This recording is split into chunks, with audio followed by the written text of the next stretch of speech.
meeting that deals with the possibility of us getting the Olympics in 2024.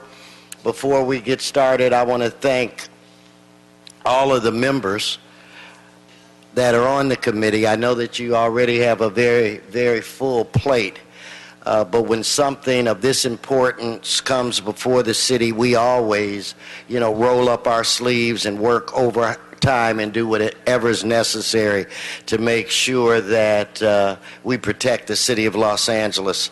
And I also want to just give a shout out to our city staff, CLA, CAO, City Attorney's Office, for all their hard work. So, with that said, why don't we begin with, we're going to have a quick presentation from Bill Handy members, and have Bill come forward and just kind of lay out.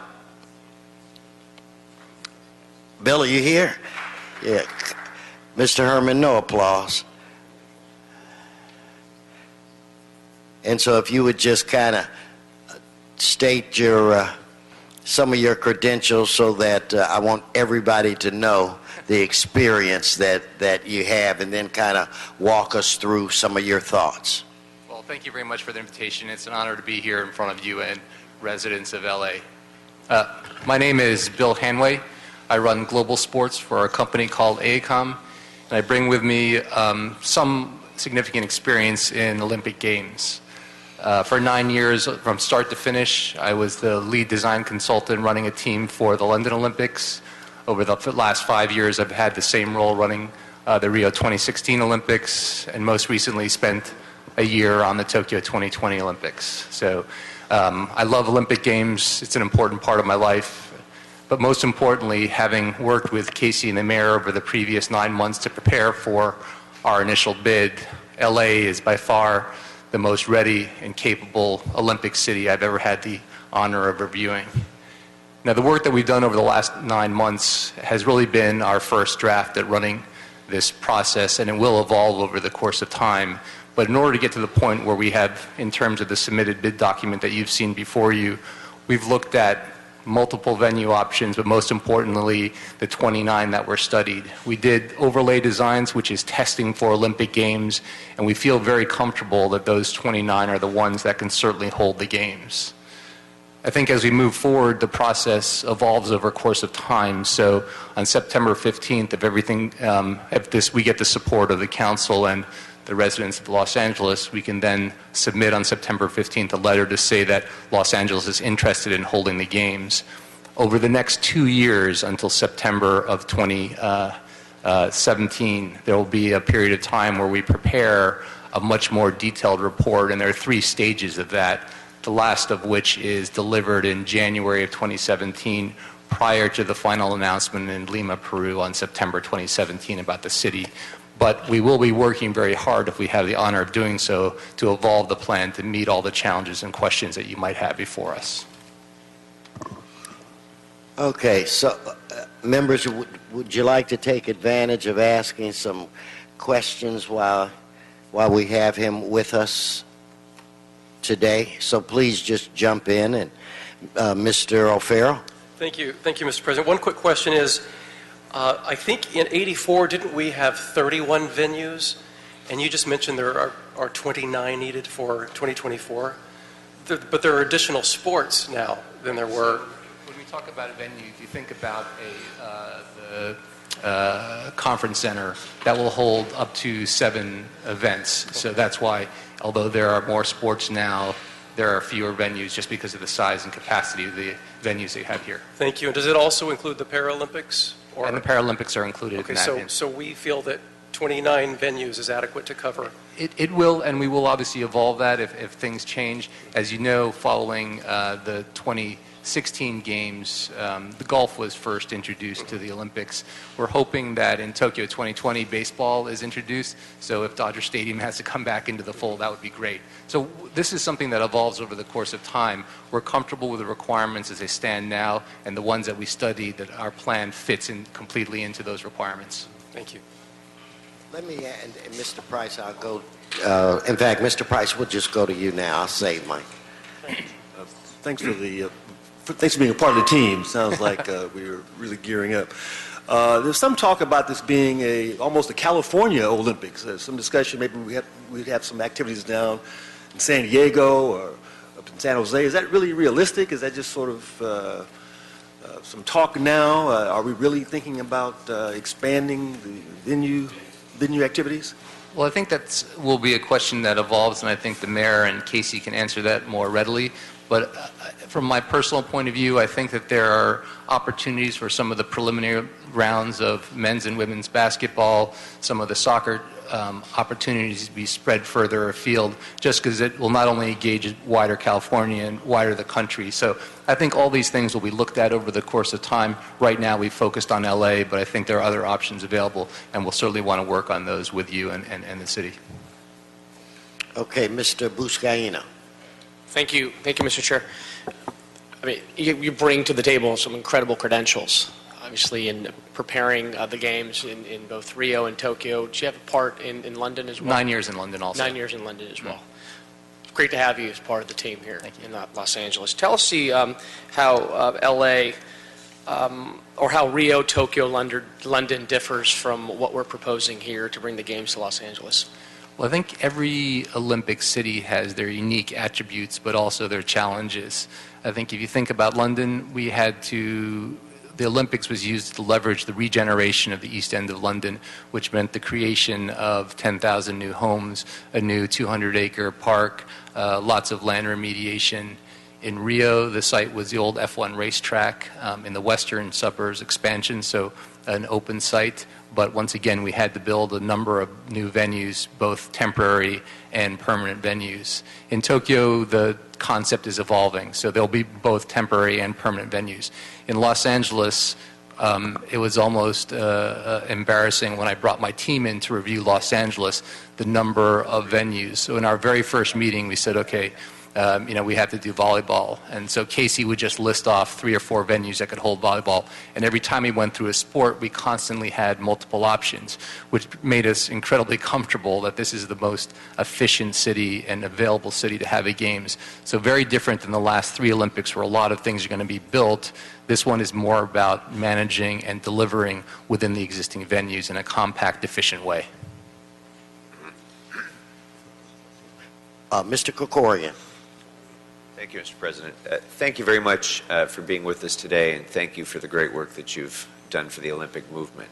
I think by most accounts, the 1984 Los Angeles Olympics was one of the greatest successes in recent Olympic history. It was one of the best, if not the best, managed Olympics in the almost 4 decades since then. We continue to benefit from it today. There are youth today who are benefiting from the Olympics being in Los Angeles in 1984. That being said, what I'd be interested from your historical experience, if you could delineate for us some ways in which the demands on a host city are different today than they were in 1984, whether demands, formal demands by the IOC, or demands that have just changed with changing times over the years. How is it different? How is the environment now different than it was in 1984? That's a great question, and one that we study very intently, because you have to understand previous Olympics in order to do the greatest one, always the next one. But 1984, we have to remember the context where LA was the only city bidding, and it had the opportunity to leverage that very unique position with the IOC. In terms of the games itself, it was 6,800 athletes approximately running the games, participating in the games. These days it's 16,800 athletes, so a significant change in just the management of the number of athletes, the number of countries participating, and that has an effect on the games. I think another context that changes greatly is the issues of security now, where when you bring any number of people together of this size and scale, security becomes a priority. So that influences how we want to work. And then the movement of athletes and visitors and spectators also becomes an important criteria of how we manage the games. So that's another layer of what we have to do. So those are some of the significant ones that we look at and that have changed since 1984. But without question, the legacy of those games in '84 with the ability to continue to this day to fund priorities for local communities is absolutely a similar goal that we have, and it's certainly the one that the mayor and Casey has embedded in our team, that we want to get to this surplus. We want to use that for future legacy. Okay, let me ask a couple of quick ones, if I may. So let's say that this committee recommends to the council, and the council agrees, and we sign some form of amended joinder agreement. What happens after that? So the first step is to submit a short letter of commitment that Los Angeles, on September 15th, which is a commitment that Los Angeles will be the U.S. Olympic Committee's city of choice. And then from that point on, we will have 2 years until September 2017 to prepare and submit the final version of the plan.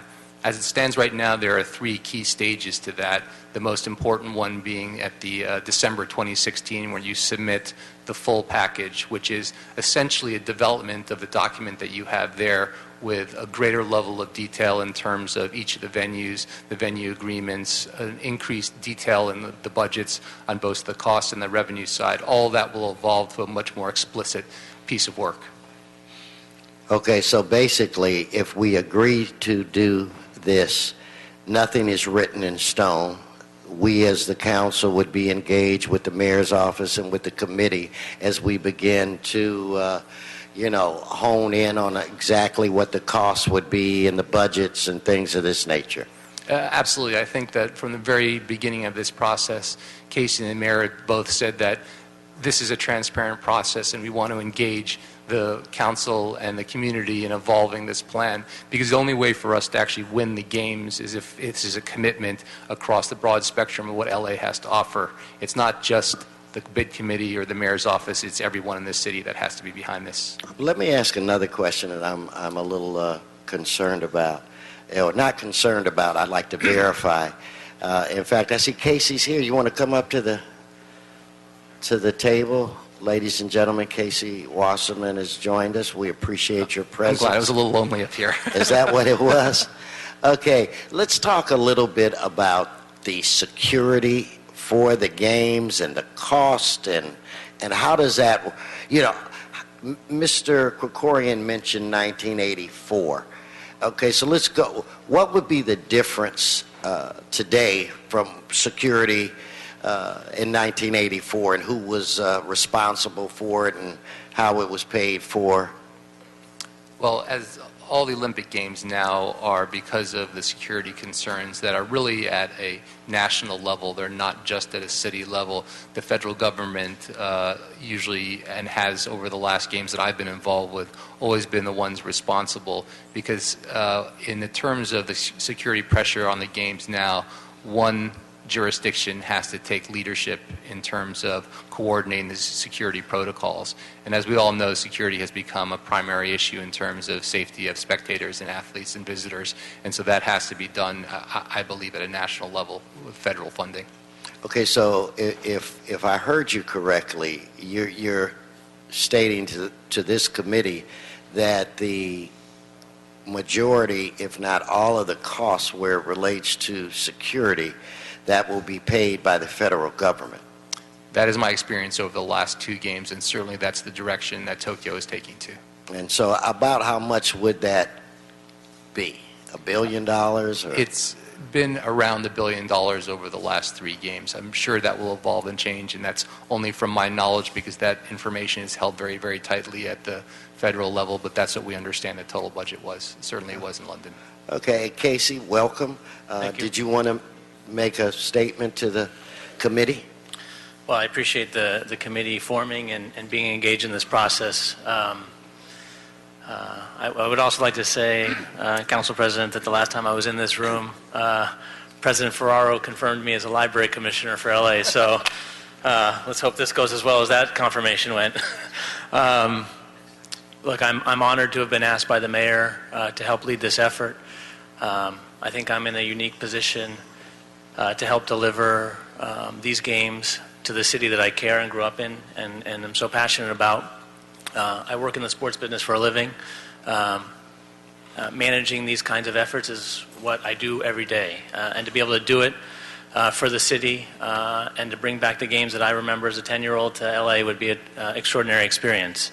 I think the committee and the council more broadly can be rest assured that I'm spending 2 years of my life traveling around the world on behalf of this city because I believe in this opportunity, and I believe that this can be and will be the most responsible games possible. And that will produce, again, I believe, a significant surplus which will benefit generations to come in the city. And that's what I'm excited about. I'm looking forward to the process. As Bill said, this document was created as part of a USOC process about a year ago. It will evolve as it should, and we look forward to the engagement and participation of the council and the committee. Okay. Do I have any more questions of Mr. Blumenfield? A number of questions, but I think more for the attorney and the CAO. But for you guys, first, Casey, I really want to thank you for the time and energy that you're investing in this city to make this happen. It's really, when we're all asking questions and trying to drill down on the nitty gritty, but sometimes you got to step back and say, wow, this is an amazing opportunity that we may have in this city to do something that is transformative and visionary, and I'm very excited about that. Thank you. And I very much appreciate the time and energy that you guys are putting into this. Thank you, Council. On the security, and some general questions, I guess, to start the overall bid. LA is sometimes criticized because we're so spread out, and I know that can be a strength, but it's also a weakness. How is that playing in this bid, and how do we maximize that? So, I mean, I can let Bill, but the guidance we were given by the USOC, and they're taking that direction from the IOC, is that the more compact, the better, in general, for all games, for all cities. And so the plan that we have put forward to the USOC, the one that you see in the book, really captures about 94% of the venues within a 30-minute drive of the hub of the games, downtown LA. As Bill said, that plan can evolve, but the advantage we have with all the existing venues we have is that they all happen to be in a pretty tight radius. And so we feel comfortable that it's a compact games, frankly, on par or better than other cities can deliver. LA is spread out, but when you look at the map we put together, it's a pretty compact games that delivers on what the IOC is trying to achieve. And also, if you look at the segments of the document that we produced, there's the sort of venue, there's a narrative venue, but there's also a transportation component. And we worked very hard with the MTA to look at the public transport delivery into those 5 primary clusters. So that's how we intend to move a majority of the visitors and spectators during the games. Right. Obviously, talk about transportation. That's going to be transportation is going to be one of the big issues that people care about. In '84, everybody remembers, legendarily, we took the trucks off the road and traffic was the opposite of what people expected, and it was free flowing, which was great. Are there anything built in besides doing what we did in '84, which is trying to take the truck traffic off the road, that's built into this proposal to help with the congestion? Well, I think the first thing is there's now a public transport overlay in the city that didn't exist in 1984.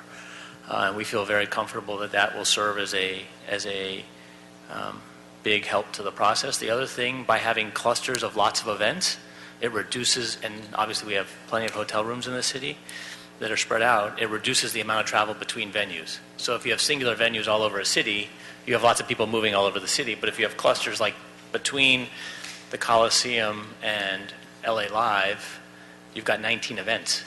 So you can capture a lot of people without having a lot of people driving all over the city.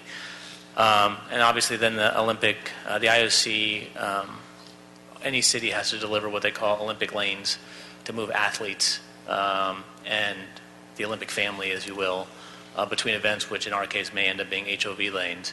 and they try and do that as much in buses as possible. So they try and consolidate athletes, press, IOC, sponsors, and they do that in every city. So they try and consolidate as much as possible. We think our plan minimizes traffic as much as possible, and we hope a lot of people remember what Carmageddon in LA 84 looked like. Yeah, no, and I remember in '84 they had all those Olympic buses that Exactly. you could get on, which was very helpful. Yep. When you talk about the $1 billion in federal assistance for the security, that doesn't include, though, reimbursing, or does it include reimbursing for LAPD overtime or traffic division overtime and those kinds of things? That's on an additional overlay of security, is that correct? Correct. We have, per the USOC guidance, $200 million in our budget for city reimbursement. For city reimbursement for Department of Traffic? And, sort of the broad. Specifically for security or overall? Overall. Okay. Great. Thank you. Okay, so I'm going to call on Mr. Buscaino, and then what I think, members, we're going to take a few general public comment cards, and then we'll bring up the CAO, CLA, and the City Attorney's Office. Would like to ask if you, Casey, if you guys would maybe hang around for a bit. Of course. But let me defer to Mr. Buscaino at this time. Thank you, Mr. President. And thank you for allowing us to have this open public discussion and forming this committee, Mr. President. When the city of Boston was put forth the bid and was agreed by the USOC to be the city, to represent the city in our country, I tweeted out, "Boston, are you kidding me?" What happened there? We're going to get a second crack at this, and we want to make sure we get this right. But can you explain to us, and for the purpose, just for the public needs to know exactly what went wrong there? We're reading some of the stuff that occurred, public polling, not having the commitment and the financial commitment from the city of Boston. We say thank you, Boston, for allowing us to get the second crack at this, but can you just share with us what went wrong there? So, I think a few things. One, the USOC process was managed and intended for the staff and the leadership of the USOC, not the board. So every presentation we made in their process was to the chairman and the CEO and certain staffers. When they did a city visit to all the cities, it was the chairman and the CEO and staff. And at the end of that process, it was both the staff, the chairman, and the CEO's recommendation to have LA be the city for the USOC. They decided, though, that they wanted the board to decide that, not the chairman and the CEO to recommend that and sort of deem that. In that process, Washington and San Francisco were quickly eliminated, and Boston and LA became the source of a heated debate. And it became a debate about theory as opposed to reality. Boston's poll numbers were never good. There were no Boston protesters in San Francisco when we made our final presentation to the board, outside the meetings. So no Boston was active from the beginning and continued, and the bid book that they put forward wasn't a bid book that was defensible. But a board is a board, and they let that board vote. And that board voted by, I believe, a half a vote, because IOC members on the board get a quarter of a vote. It's strange. For Boston, there are a bunch of athletes who are based in Boston on that board, and there are a couple executives on the board. And Boston, in their mind, was a new, fresh city. The one thing about LA is this would be our third time hosting, and the USOC, the most important thing they will tell you they do other than train athletes is bid for games. And they had gotten some insight from the IOC that maybe a new city would be a better way to approach them. But the truth is, a new city with a plan that's not feasible is not a good city to bid with, and that quickly became evident. That process had to run its course, which it did, and less than a month ago, they came back to us after having pulled out of Boston to engage with us, because there are lots of cities in this country, and they got lots of calls from leaders in those cities to not just limit it to the 4 who were part of the original process, but you know what, this should be a broader thing. We want to do this, and we have support.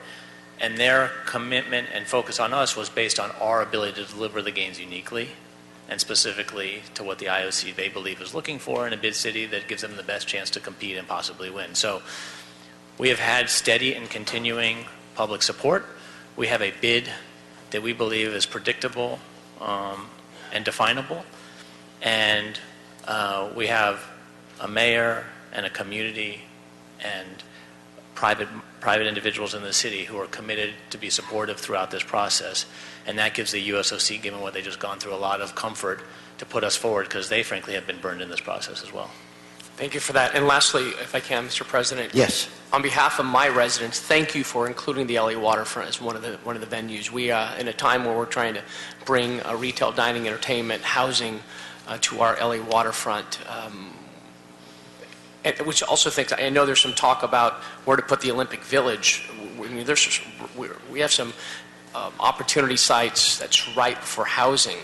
And maybe based on your experience, why does the Olympic Village have to be all in one location? I mean, I'd like to get a fair share of that housing down in my district along the LA waterfront. That's a security issue, that two villages means two security infrastructures to secure the athletes. And that's just purely, LA obviously in '84 had a split village, and since then they've not allowed that just from a pure security perspective. And for the record, the LA waterfront is within 20 miles of all of the venues. So the other side of that is the athletes love to be with each other in terms of it is about the Olympic spirit. They share their experience. They walk around with their medals. It is an important part of the success of the games, how happy the athletes are, because they become ambassadors for the games and ambassadors for the cities and countries in which they represent. Sure. So that's all part of it, too. Fantastic.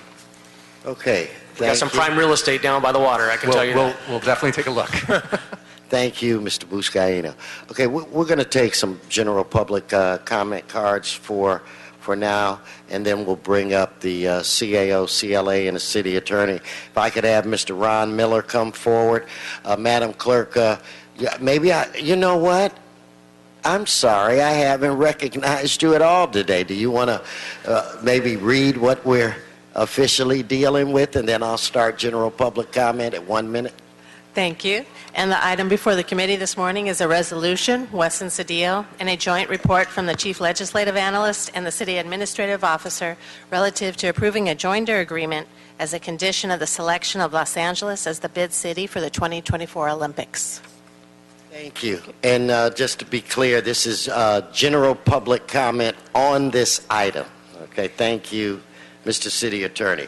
Ron Miller, followed by Ruben Gonzalez and David Galaviz from USC. Ron, good to see you. Good morning. I'm Ron Miller, Executive Secretary of the LA Orange County Building Trades. We represent 140,000 craftsmen and women. We've been working in this city for over 100 years. Our men and women have touched every Olympic venue that's ever been built in the city of Los Angeles. We're here today to support the city in their efforts to gain the rights to the 2024 games. Hope to be a part of it. I'd like to say we're a little smarter than we were back in the day, but the truth is we're probably not any smarter, but we have a few more tools that are in our toolbox. So I've talked to our pension fund investors. They're willing to sit down and get in a room with people and see how we can make our pension funds work in this, on this project. So keep that in mind when you're making your decisions. And the building trade is in full support of going forward. Thank you. That's awesome. Thank you. Mr. Gonzalez, followed by David. I don't see, there's David, followed by Taylor Lawless. Yes. Thank you, Mr. President, members of the committee. My name is Ruben Gonzalez. I'm here on behalf of the LA Area Chamber of Commerce. And to say that the business community enthusiastically supports the bid for the 2024 Olympics. There is no risk so great that can't be mitigated by the oversight, management, and leadership of this council and the mayor that we can't turn into an opportunity that isn't completely overwhelmed by the positives that come with hosting the Olympics. Nothing in the history of this city brings us together more across every possible boundary of idea or place than the Olympics. And we got this. We've done this well. We've done this twice. We know how to do it. And this business community is a proud and willing partner to make sure that it's successful, to make sure that we build the infrastructure needed to make it successful, and to make sure that the tangible and intangible benefits of uniting our city and our region come through. So please, support the bid. Let's bring the Olympics back to Los Angeles. Thank you. And Madam Clerk, I'm going to stop taking public comment cards at this time. We probably won't get to everyone, but you're all invited to stay when we actually get it to before the entire council, and you can give your statements at that time if we don't get to you during the committee. Anyway, you're disrupting the meeting. Sergeants, please, and Mr. Herman, please do not disrupt the meeting again. David, welcome. Mr. Chairman, good morning. My name is David Galavis. I'm here on behalf of USC, and we're here to express our strong support for this motion and this incredible opportunity. As the largest private sector employer in the city of Los Angeles, we are proud to provide higher educational opportunities, not only for your constituents, but for students from around the world. We're proud to provide world-class K-12 educational programs and other community partnerships to tens of thousands of South LA and East Side residents. We're proud that since the Olympics started, we've produced 630 total Olympians that have represented not only the United States, but countries from around the world. We're proud of the fact that our football team played its first ever game back in the Coliseum back in 1923. We're proud of the fact that we now manage the day-to-day operations of the Coliseum. We also are very proud of the fact that we will work with the city in developing the renovation plans for the Coliseum to make sure that it benefits not only the university but also the residents of the city. We look forward to this process, and we want to continue working with the City Council, with the Mayor and other stakeholders to make sure that the Olympics come back to Los Angeles. Thank you. Thank you. Again, Taylor Lawless, Mick DeLuca, is it Afonda Whitehead, and Lori Akamura. Please come forward. Quick, quick, quick, guys. Identify yourself. Hi, I'm Taylor Lawless. Hey. Good morning. I'm a student at Brentwood School and a member of the Mayor's Youth Council. I'm also a nationally ranked tennis player. So prior to becoming a nationally ranked tennis player, I was a competitive figure skater. I trained at Ice Castle International Training Center in Lake Arrowhead, California for 4 years. Ice Castle has been home to countless medal-winning Olympians such as Michelle Kwan, Evan Lysacek, and Sasha Cohen. While I trained at Ice Castle, I had the incredible honor of sharing the ice with Mao Asada, the 2010 ladies figure skating silver medalist. Every time I stepped out onto that ice, I felt myself becoming part of something extraordinary. I know firsthand that being in the presence of the world's greatest athletes is something inspirational beyond quantification. Bringing the Olympics to Los Angeles in 2024 is an invaluable opportunity to share the Olympic spirit with all Angelinos. The Olympics would not only generate excitement and inspiration, but would also reaffirm the values of hard work and dedication. I think that every young person in Los Angeles deserves the chance to be profoundly inspired, just as I was every day at Ice Council. Thank you. Thank you. Next. Thank you, Council President Wesson. My name is Mick DeLuca, Assistant Vice Chancellor of Campus Life at UCLA. I'd like to provide a brief statement on behalf of UCLA Chancellor Block in support of the City of Los Angeles bid to host the 2024 Olympics. UCLA owns one of the richest Olympic traditions of any university and was a proud supporter and integral role in the 1984 Olympics. During those games, UCLA played host to the world as one of 3 Olympic villages, along with competition venues, Pauley Pavilion and the Los Angeles Tennis Center, an Olympic hospital, and grounds for an Olympic festival. The 1984 Games proved UCLA's dedication as a committed partner to bringing the Olympics to Los Angeles, and it is in that tradition that the university joins our city's bid. UCLA is therefore proud to support the City of Los Angeles bid to host the 2024 Summer Olympics. Thank you, and if we could please come forward and identify yourself. Sure. My name is Lori Okimura. I'm the current president and chairman of the board of USA Volleyball. So on behalf of our millions of members here in the United States, we're here to support the Los Angeles bid for the Olympics. I'm also here to represent the International Volleyball Federation, one of the largest in the Olympic family. USA Volleyball is governing also the indoor beach Olympic teams for volleyball, but the Paralympic teams. So we have a vested interest in making sure that our operations are well represented. Our national teams are based here in Southern California, our beach national team specifically in Los Angeles County. Our Paralympic and sitting teams represent a wider range of athletes around the world and around the country, and they're looking forward to bringing all of the attention to Los Angeles that we can. In addition, we feel like Los Angeles has some of the world-famous venues for our sport in particular. We have a great relationship with the TV broadcasters, and we're looking forward to supporting this bid from start to finish. Thank you. Thank you. And Mr. Herman, don't put your hand up. You're disrupting the view of the people behind you. Please don't do that and continue disrupting this meeting. Identify yourself. Yes, good morning, Council. My name is Fonda Whitehead. I'm the Development Director at the Brazil Foundation. On behalf of the Brazil Youth Center, we fully support the 2024 Summer Olympic Games coming to Los Angeles. Brazil has been in existence for about 33 years, offering quality after-school programs and services to disadvantaged youth in the community. In 1986, Brazil relied solely on sports programs to serve at-risk youth in Central and South Los Angeles. These programs included sports leagues, recreational activities such as basketball, soccer, and volleyball. As one of the first Brazil alumni to play sports for the organization, I learned what it meant to be a team player and leader. I wasn't the best player, but I gained the skills I needed to succeed in life. I participated in sports in 1987 at Brazil. I don't know where I would have been without that time. The results for playing volleyball at Brazil and building relationships with mentors and coaches also helped me navigate through college. I served as a volleyball coach at Brazil for many years. Thank you. Thank you. Please identify yourself. Mr. Chairman, City Council, Eva Blaisdell, CEO and founder of $500 million development California Space Center, where together with the city of Lompoc, who grant me rights to build, I am now leading a major development company which I plan to headquarter in Los Angeles. I am here because I am Angelino. I represent entrepreneurs, investors, who are standing by your decision to build toward the future of Olympics taking place in Los Angeles. We are organized, poised to support also with financial contributions. Your decision will impact immediately opportunity of entrepreneurs, media industry, startup companies. We don't have to wait for Olympics to start a wave of economic growth. In 2012, I was a part of Women in Olympics conference which took place here in Los Angeles, and I had an opportunity to speak with Olympic Committee.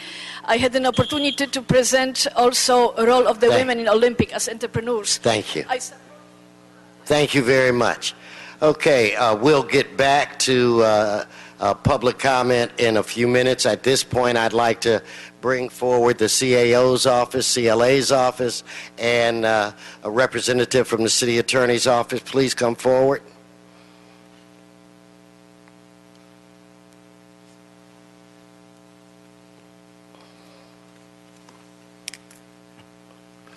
Okay, welcome. The first thing that we did as an ad hoc committee was to direct the three of you to do a few things. What is important, one of the things that is important to us as a committee, us as a council, is that this council be afforded the opportunity to be engaged in the decision-making process going forward. It is our understanding from reading the report, the agreement, that it has been amended to ensure that we're given that responsibility. Another thing that was important to this body is that we would begin conversations or to create an MOU with the committee, the mayor's office, to come up with how this council and this committee would partner moving forward with the nonprofit. And so it's my understanding that you have, at least on those two issues, I think came back have come back with the way that works, and I'm very curious, as are the other members, to see how that works. Again, like I said in council, I think that all of us are supportive of this, but we all realize we have a financial responsibility to the city. And if we do have a financial responsibility for the city, we want to make sure that the members of this committee and this city council, who are the government, we want to make sure that we're engaged in the decision-making process. So that I'll turn it over to whichever one of you is leading this panel. Good morning. Good morning. Thank you, Mr. President. Ben Sahel, Assistant CAO.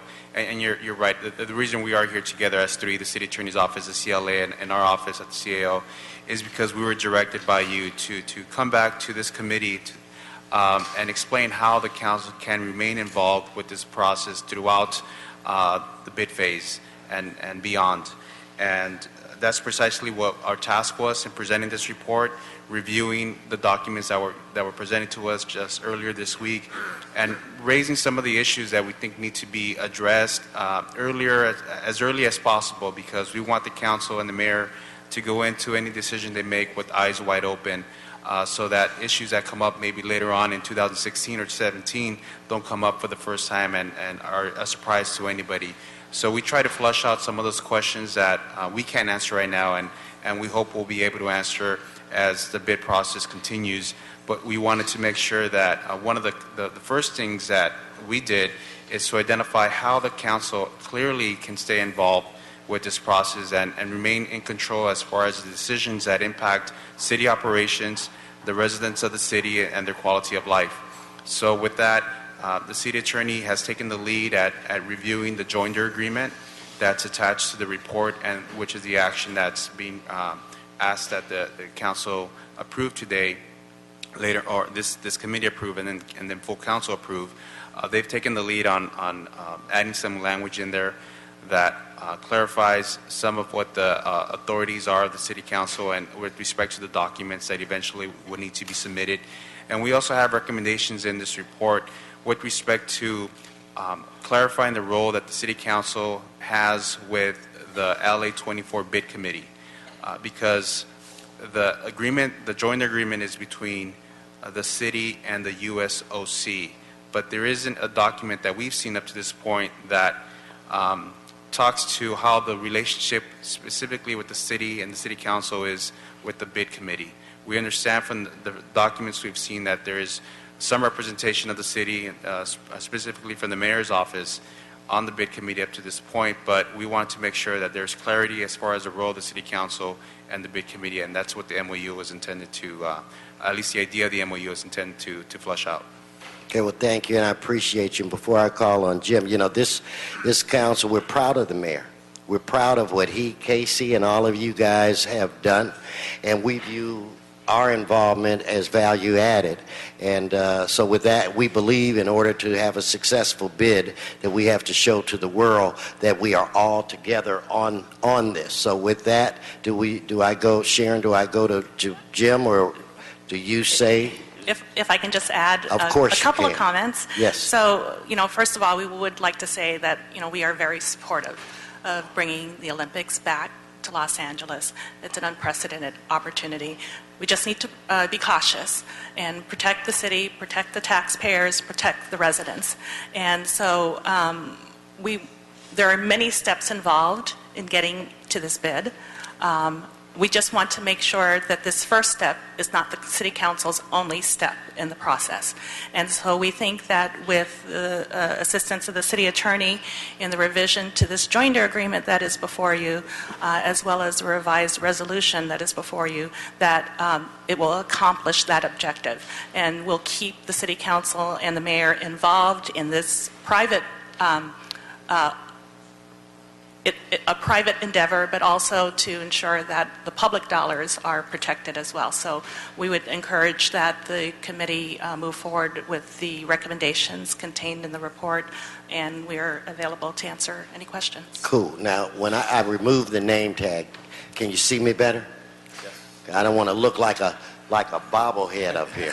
Okay, so with that, Mr. Clark, we defer to you. Thank you, Mr. Weston.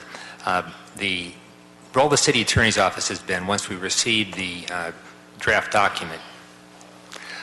Go on, I was just saluting. I didn't know if you were saluting me, and I think I should be saluting you, not the other way around. Once we received the draft joinder agreement, which was late last week, in the form in which it is opposed to a template, we were concerned, this concern's been raised by members of the council and members of the public, that once the council approved the joinder agreement, that the council would from there on not have the ability to review and adopt or decline to adopt the subsequent agreements, which are really where the action will be. The counsel for the mayor was kind enough to put me in touch with the counsel for the bid committee. It was a lawyer in New York from a very fine firm, and using him as a go-between with the USOC, we were able to change the agreements in 3 or 4 different areas, the joint agreement in 3 or 4 different areas, such that now it's clear, we believe, that the subsequent agreements, at least the host city agreement and the joint program marketing agreement, will come back to this council for its review. As Mr. Seha and Ms. So indicated, though, what is not clear yet, and we had to do first things first, is the relationship between the city on the one hand and the bid committee on the other. The bid committee is a private 501c3 corporation. It is not an instrument of the city, although the relationship is to some extent undefined. And we think it's important that whether it's an MOU or some other written agreement, that the relationship between the bid committee and the city through this council be defined. That's particularly important because the host committee agreement will be signed off on by the bid committee, the USOC, and the city. And as either Mr. Seha or Ms. So said, it's really important we have a seat at the table for that. That has not been accomplished yet. That's sort of the next step. But what we thought was most important was making sure that the vote, be it today or Tuesday, was the final chance that the council had to review the terms of the subsequent agreements. Okay, where it relates to the vote, I'll be recommending to the members here. Now, I will urge that we support the recommendations because it puts us at the table as a full partner. But I think it's important that we have some more conversation. That's why after this committee, we're going to go into council and we'll have a conversation there. I don't think as a committee we would be ready to ask our colleagues to vote for this. I think we give them more time to study, and that we'll then bring this back to the council on Tuesday for another conversation, and hopefully at that point in time, people's comfort level will be elevated enough so that we could deal with it. So thank you, the three of you. I'm going to defer to Mr. Krikorian. Members, this is where we need to dig in. So, Mr. Krikorian, the floor is yours. Thank you very much, Mr. President. Let me say first, excellent work by all of you and by the council president and the mayor's office over the last few days in addressing significant concerns, legitimate concerns that many people had raised about potential financial exposure to the city. In my view, the recommendations that have been put before us today, I'm prepared to support today without a single change. I think they are excellent. And I just want to clarify before we do that, that each of the three of you now believe and would recommend to the council that by entering into the joinder agreement as it's been revised with the proposed changes by the city attorney, which I understand are acceptable to the USOC, but I guess we'll see when they finally put ink on paper. But with those changes, do each of the three of you now agree that by entering into the amended joinder agreement, the city of Los Angeles is not incurring any exposure to expense or obligation or liability relating to the Olympics until there's further action by this council and the mayor? Would each of the three of you agree to that? As a legal matter, I believe that's the case, Mr. Krikorian, yes. Thank you. And as taking advice from the city attorney, I would say that's the case as well. Okay. We would agree with that. There are some costs that are being incurred right now with people already working on this project. Those costs, I don't know, will be reimbursable or not. We are incurring costs right now just by virtue of us being here today and reporting out on the matter. And that's one of the reasons why we want to look at the possibilities of reimbursement. Well, and Ms. So No, go ahead, Mr. Krikorian. Yeah, I'm sorry. Ms. So makes a good point. That is, for example, there's been a lot of work, obviously, by the mayor's office, by the three offices represented here, and as of now, those costs, which I would suggest to you are sunk already in employing the city attorney, the CAO, CLO, and the mayor's staff, those are probably not reimbursable. They're certainly not reimbursable now, and they may never be. So with that, I want to amend my answer, Mr. Krikorian. Now, somewhat related to that, there's been significant discussion about the cost of security, which of course is great with an international event like this. Right now, the City of Los Angeles frequently hosts events of national importance and significance, whether it's a national convention or other matters. What's the current protocol for seeking reimbursement from the federal government when Homeland Security obligations require the city to incur significantly greater law enforcement costs? And I ask that because I want that to, I think we can see that as kind of a template for what we can likely expect from the federal government in an event like this. Well, I think it depends on the event and the designation of the event by the city and also by the federal government. I believe in the case of the Olympics, as was stated earlier, it carries with it a certain designation, and with that, control of decision-making authority and such related to security would be at the hands of a federal agency. That's not to say, though, that there wouldn't be costs incurred by our LAPD, by the county sheriff departments, by other local agencies here in the region that wouldn't be necessarily directly tied to the Olympics, but costs could be above and beyond a normal day of business because of the Olympics. So those are some of the kind of questions that come to mind when we think about security and would require some additional examination. I think one important point that we've been cognizant of, these games are going to occur 9 years from now. If, for example, we made a commitment to games before 9/11, that answer to your question would be very different than it is today. But I don't think we can be certain, Mr. Krikorian, what the federal government, what position they'll be in a number of years from now, in 2024. And all of our thinking has been, we're trying to anticipate what we can, but there's a lot to anticipate and a long period of time over which to anticipate it. Okay. Thank you. Okay. Mr. Blumenfield? Thank you. I appreciate the basic questions laid out. Just to kind of hammer home the point on it. So by signing this joinder agreement, there's no legal obligation of the city to eventually sign a contract. Is that correct? That's correct. This council can vote up or down the host city agreement. If that isn't voted up, there will be no Olympics in Los Angeles. And so when does that take place? What are the sort of stopgap times? As I understand it, the IOC, International Olympic Committee, selects a city in September of 2017.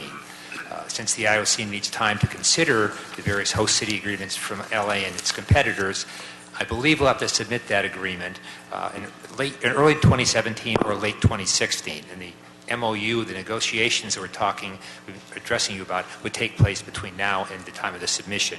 The host city agreement is part of a candidature package, if you will, that goes to the IOC. Okay. And then the bid committee, I get a little confused on how all the relationships work. When the bid committee is formed, are they, and we have to create an MOU with them, are they able to obligate the city to financial, are they able to make financial obligations for the city? This is one of the reasons why we are proposing that an MOU be drafted between that committee and with the City of LA so that we can define that relationship, the protocols in terms of what can be committed, what can't be committed.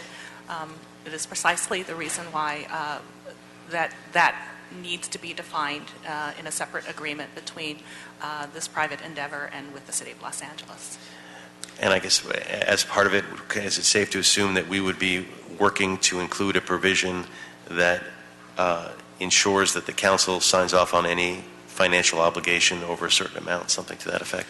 That could certainly be one of the provisions, yes. I mean, that would be our intention, and because otherwise, what would happen if the bid committee were able to sign off on financial obligations? What would the controls be at that point for us? Would there be any? That's not clear because at least our office hasn't been involved in speaking with the bid committee at all. I did, as I said, speak to their lawyers several times this week, but not about that. That was about the joinder agreement. I think it really depends on what the legal relationship is between the bid committee and the city, and frankly, I don't think our office has enough information to answer that question yet. And so signing the joinder agreement at this point does not in any way lose us leverage on that process, does it? Well, leverage isn't exactly a legal question, Mr. Blumenfeld. I'm not sure I can answer that. But the joinder agreement is between the city and the USOC, so the bid committee is not a party to that agreement. So I don't think it creates any obligation or relationship between the bid committee on the one hand and the city on the other. Okay. And then what about all these other, you mentioned the city, these other surrounding cities that are involved in the Olympics, and potentially not just our Santa Monica's, but cities up and down the state. By being the host city, are we in any way responsible for their overruns? That's actually a question we posed in our report as well. It's not an answer we could deliver at this time. We just don't know. It would require some further review and some discussions with the big committee and maybe with the USOC as well. It's just not an answer we have right now. So attached to our report are a number of questions that have been raised. We don't have answers to those questions yet. We would hope that in the intervening weeks and years to come that we can provide those answers to you.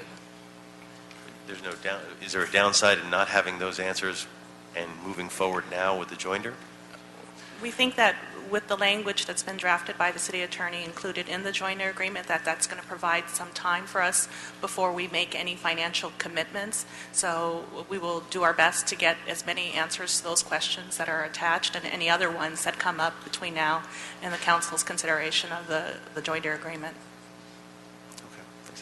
You know, Mr. Blumenfield, I really appreciate where you went with your line of questioning. Make me think of a couple of things here. We've heard concerns that this is being hurried, this is being rushed, but given the way that the amended joinder agreement is, it would appear to me that what we've done is we've given ourselves more time. Okay, so it is not a rushed decision. What it does, it gives us the time that we need to be engaged with the committee, with the mayor, and to make sure that we have all of our ducks in a row, and that we've penciled this thing out, and that we feel comfortable, and there's no obligation at the end of the day. So I would hope that where it relates to some of the folk that think that this is rushed, I think just the opposite will occur if we support this. So any more questions before I go back to... Follow up on that point, which is... Okay, well, what we'll do, you follow up, and then Mr. O'Farrell, I'll jump around. You and then Mr. Price. Yes. I think, Mr. President, you're making a really good point, which is, I think, the best part about the changes that have been made, because the big concerns like insurance and indemnification, and how do we make sure that the state comes on board, how do we make sure that the feds come on board, we need to have a little bit of leverage in that process. And by having the ability to say no,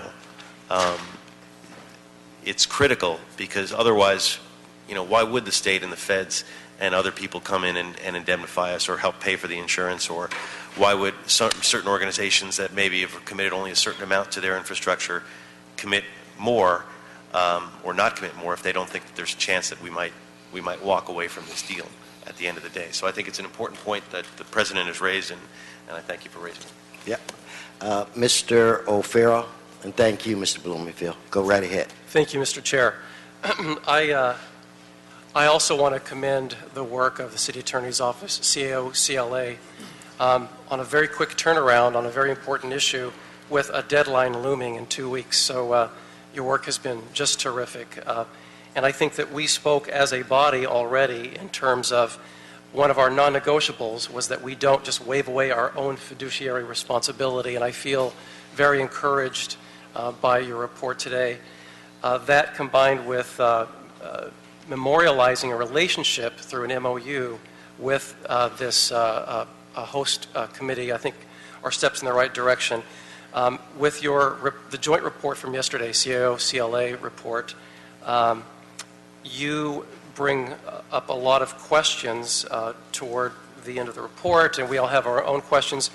We can't possibly in 15 minutes answer them all. That's why we have this ad hoc committee, and that's why it will be thoroughly vetted, and that's a great thing.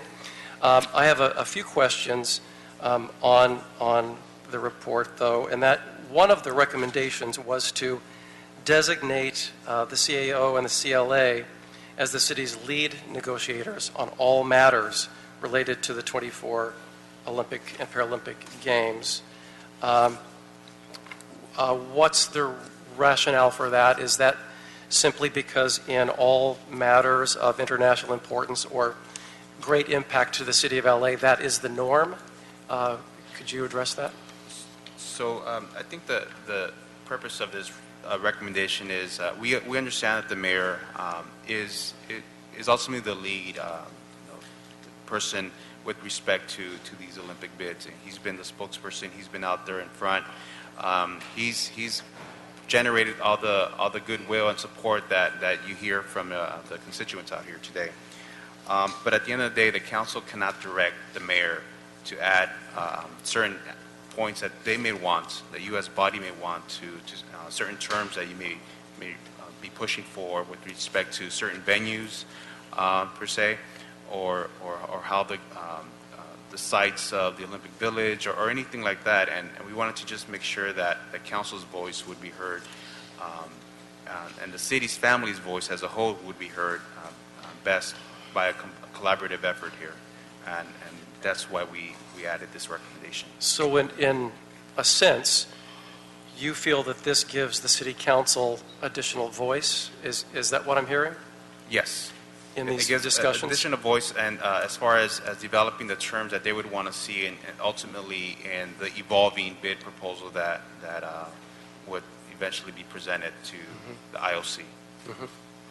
And perhaps what I was gonna say, I don't know if we have fully refined that amendment as of yet. And so before this meeting is over or before Tuesday, I think that we either need to spell that out where it's an actual negotiation where it relates to the MOU and that you guys are part of that. We could go silent really on that issue and accomplish the things that we need to do, and maybe that should be the recommendation for today, and then we'll have more time to refine that. But I'm glad you brought that up. It's a good point, but I don't know if I was going to say perhaps the MOU is the we have to think about this, but is the most appropriate place for this to be housed.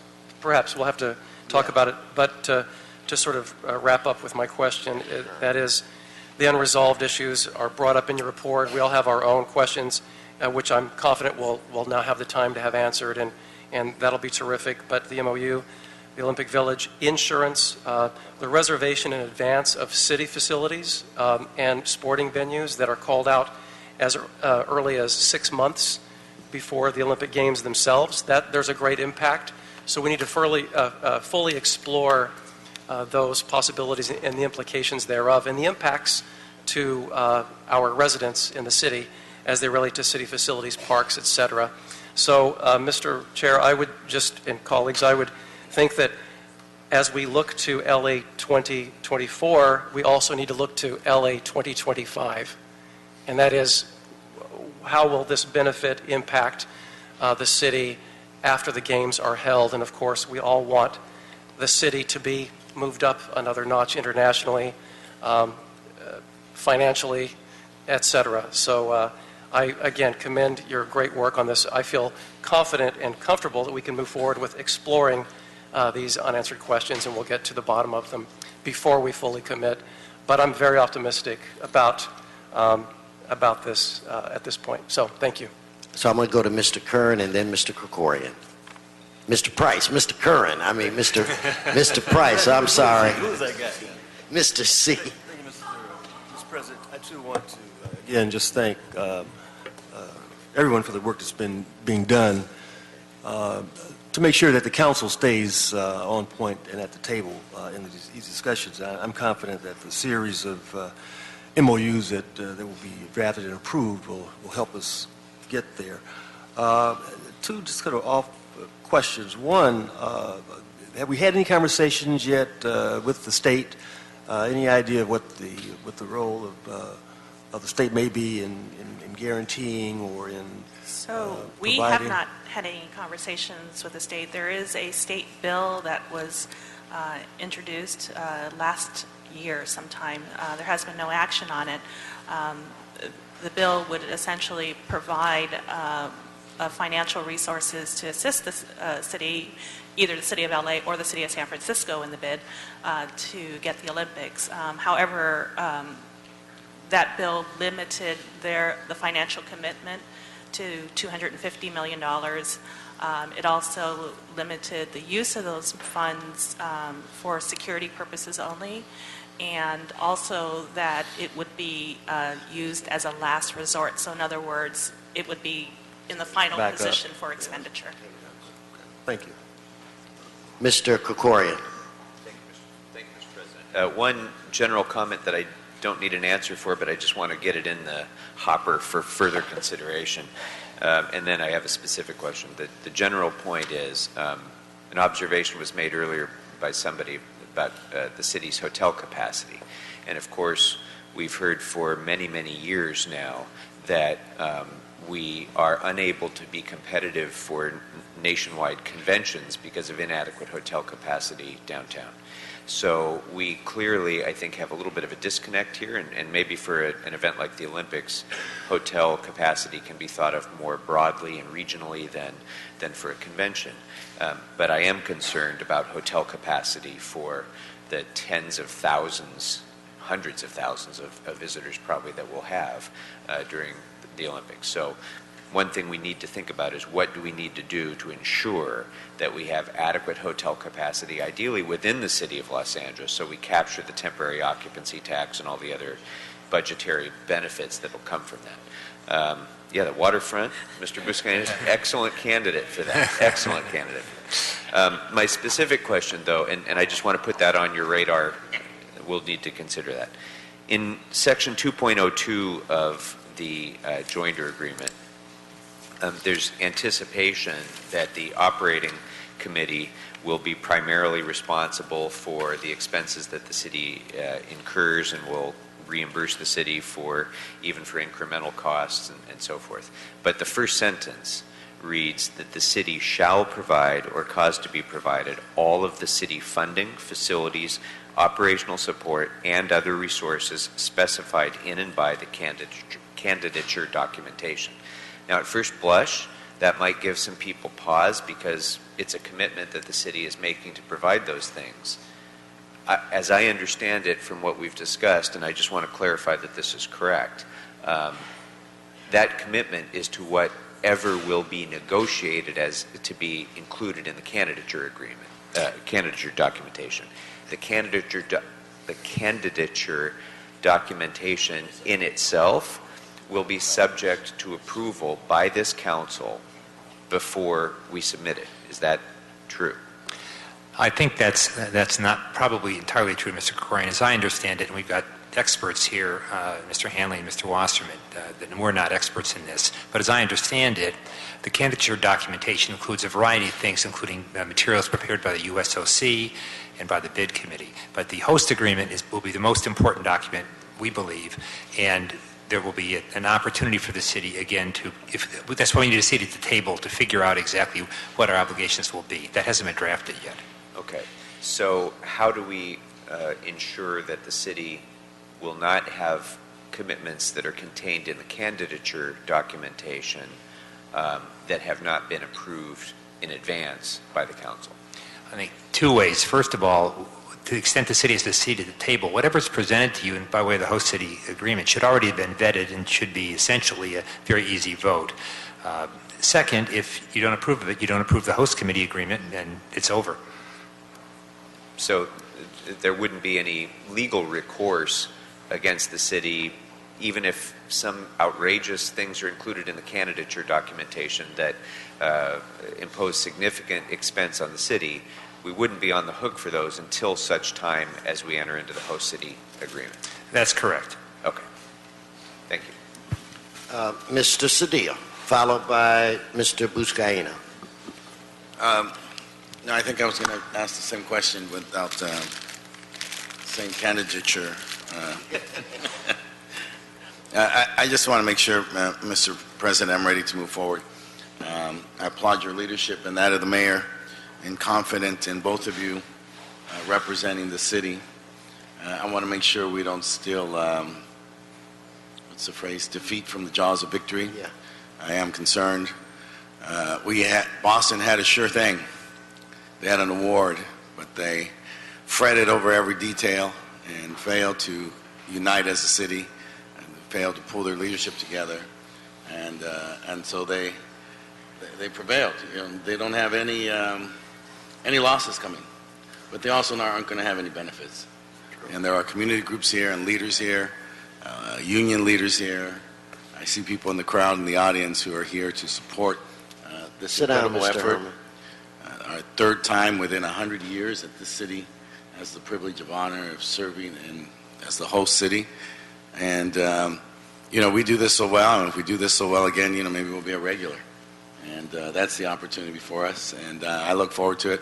I'm excited that I get a sense from some of the plans that there will be greater participation throughout the city. I appreciate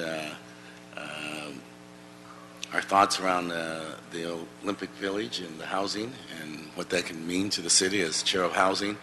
That's very important to me, and I'm obviously going to want to be very engaged in all aspects of that. As you should. And so I'm prepared to move forward, Mr. President. Thank you. So, Mr. Buscaino, and then after you, I'm going to go back to some general public comments, then we'll take a vote. Thank you. Thank you, Mr. President. It's not general public comment. Just comment. Public comment on this item. Okay, got it. You know, colleagues, I'm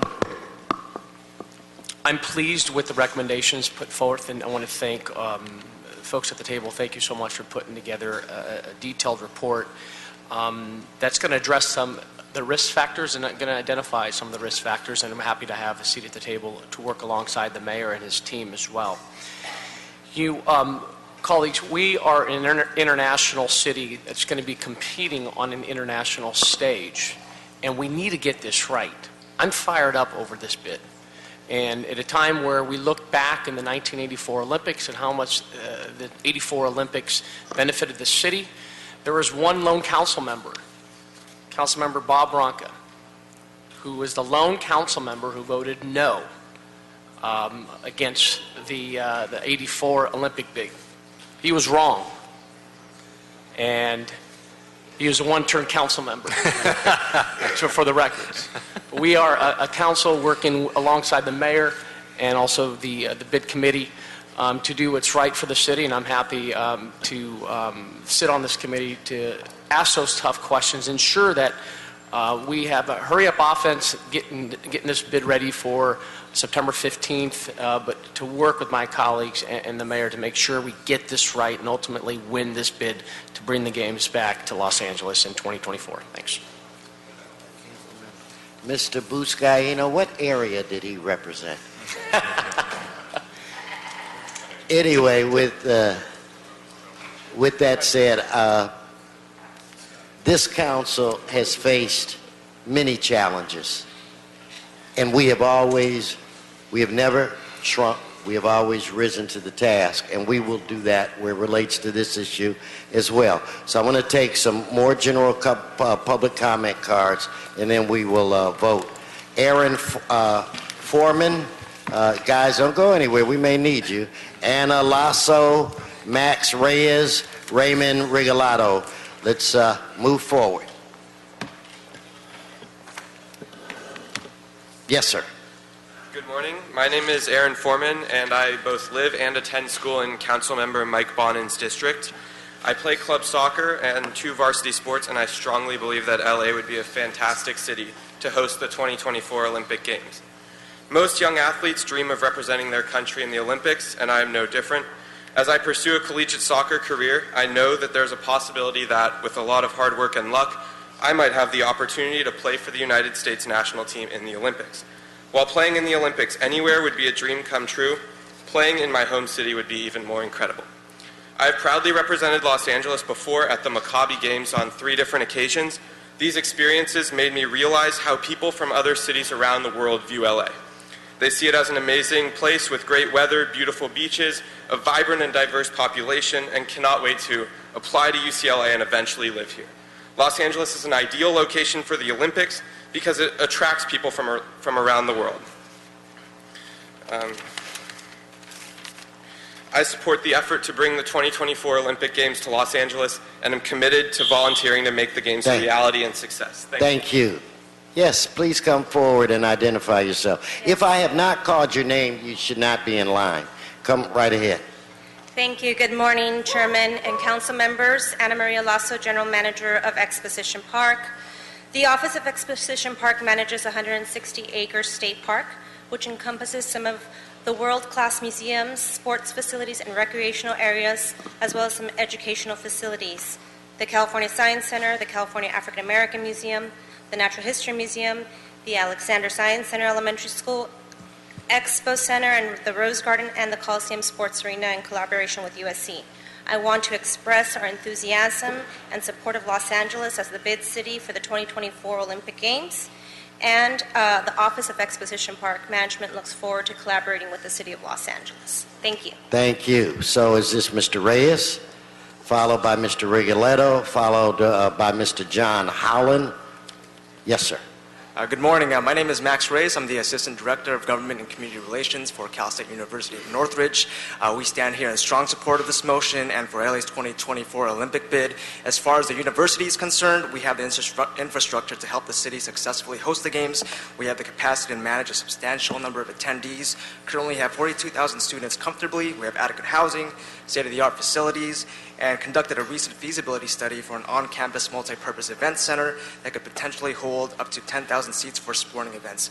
And we are still continuing to grow and enhance as a university at a very fast rate. So we look forward to being a partner for LA's 2024 Olympics bid and stand in strong support of this motion. Thank you so much for your time. Thank you very much. Please come forward, identify yourself. Good morning. My name is Ray Regalado, and I am a happy and proud resident of San Pedro. And I just want to echo our councilman's wishes. We have a diamond that needs to be, I'm going to say, exploited. We have a terrific port. We're developing a new waterfront. We're doing so many things to move our community forward, and we have so many people who are so excited for this particular area.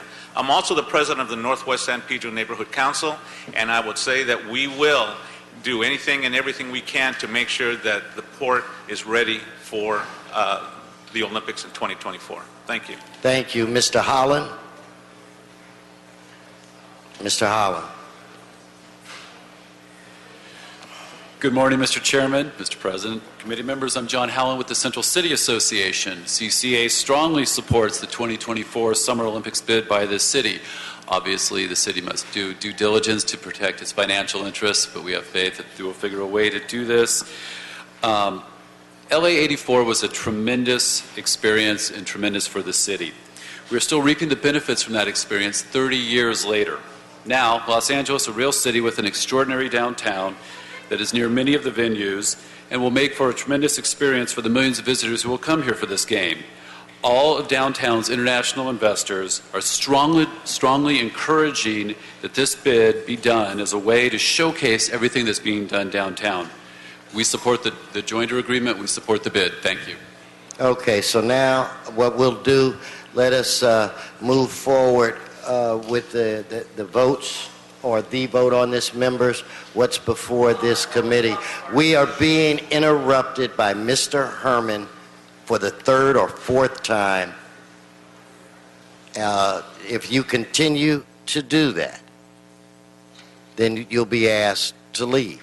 So, Madam Clerk, what is now before this body? There are amended recommendations to the CAO and CLA's recommendations that have been distributed to the committee members and have been posted. Okay, did we hear that Mr. Krikorian is moving and seconded by Mr. Buscaino? So without objection, that'll be the order. So we will adopt the CAO-CLA report as amended. Okay, now I want to take a few more general public comment cards. Or public comment. No, it's still, yeah. I cannot, Mr. City Attorney, can I still, we have some folk here, I'd like to take a few more cards. So let me get a Monica Kabler, Sarah Mitchell, and a David Phelps. Please come forward. How are you? I'm Monica Kabler, USA Track and Field athlete and founder of Take Flight for Life Incorporated. Thinking back on the historical footprint that Los Angeles has already had on Olympic history, I think it would be huge for it to return to the origin of that in a time where technology and resources will have evolved substantially. Imagine the impact it would have not only on the economy, but also on youth development. I remember as a child watching the '84 Olympics, watching Flo, Joe, Gail Devers, Jackie Joyner Kersey. Those were the images that shaped my dreams to becoming an athlete and becoming an Olympian, and it will continue to inspire excellence in our youth in the communities that we serve for years to come. Thank you. No, thank you. So if I could get, is this Miss Mitchell? Morning, Mr. President, council members. I'm Sarah Mitchell with the Valley Industry and Commerce Association, representing the business community of the San Fernando Valley. VICA was a very early supporter of this bid. We're particularly pleased to see that the Valley is included as one of the clusters and having a couple of the sports. I want you all to keep in mind that these clusters are extremely important in maintaining support of the games citywide. There's going to be costs, there's going to be traffic, there's going to be craziness, but all of that is more palatable when the world is descending on all of our neighborhoods and not just into one spot in this city. And so I hope that you keep that in mind as you make the inevitable tweaks to this plan as you go forward. To make this a real citywide games, we need to be able to feel like it's going citywide. Thank you. Thank you. And do we have Mr. Paul Gonzalez? Are you with us? Mr. Herman, put your hand down. Yes, sir. Good morning. My name is David Phelps, and I'm here on behalf of the Association of Independent Commercial Producers and as chair of VICA's Entertainment Committee. And I think it goes without saying that assuming we receive the bid, our members hope to produce many commercials advertising the Olympics right here in Los Angeles. But aside from that, I just want to make a personal note about the impact of the Olympics on myself and the relationship with my family. When we were growing up, I went to 32nd Street Elementary, right by USC, the magnet school. I was bused in from the valley into the city, and I saw firsthand the impact the Olympics had in the neighborhoods surrounding the university and the Shrine Auditorium.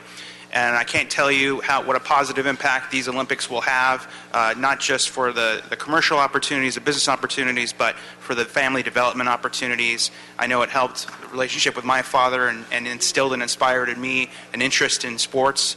And I hope that it does the same for many other parents and families and their children. Thank you.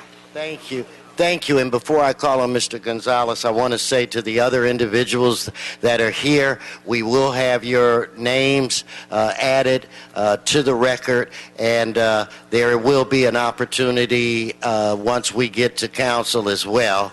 And I don't know how Mr. Buscaino slipped up there.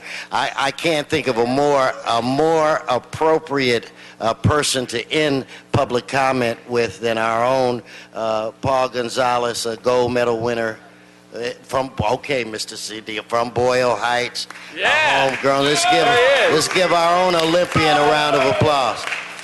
Mr. Gonzalez, welcome. You got this. I'm fired up. Mr. Gold medalist, 84 Olympics, man. We got the councilman ready to box. Yes, I am Paul Gonzalez, 1984 Olympic gold medalist, first Mexican-American in the history of the Olympic Games to ever win a gold medal, first American in the light flyweight division to ever win an Olympic Games gold medal, and the only So I say it's a no-brainer. Why shouldn't the 2024 Olympic Games be here in Los Angeles? I grew up in the projects, Aliso Village housing projects, and it was a hop, skip, and a jump to the LA Sports Arena where I want my goal.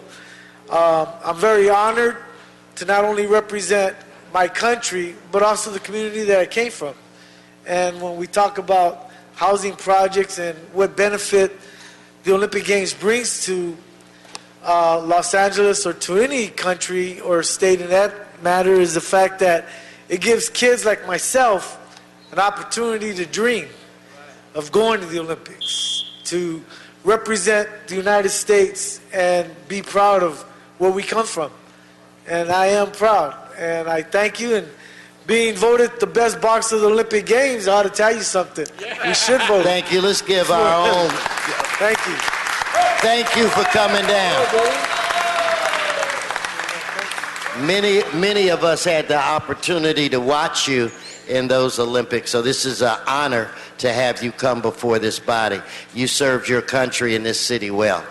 Okay, Madam Clerk, what's before this committee? Completes all the items. Okay, this committee is adjourned.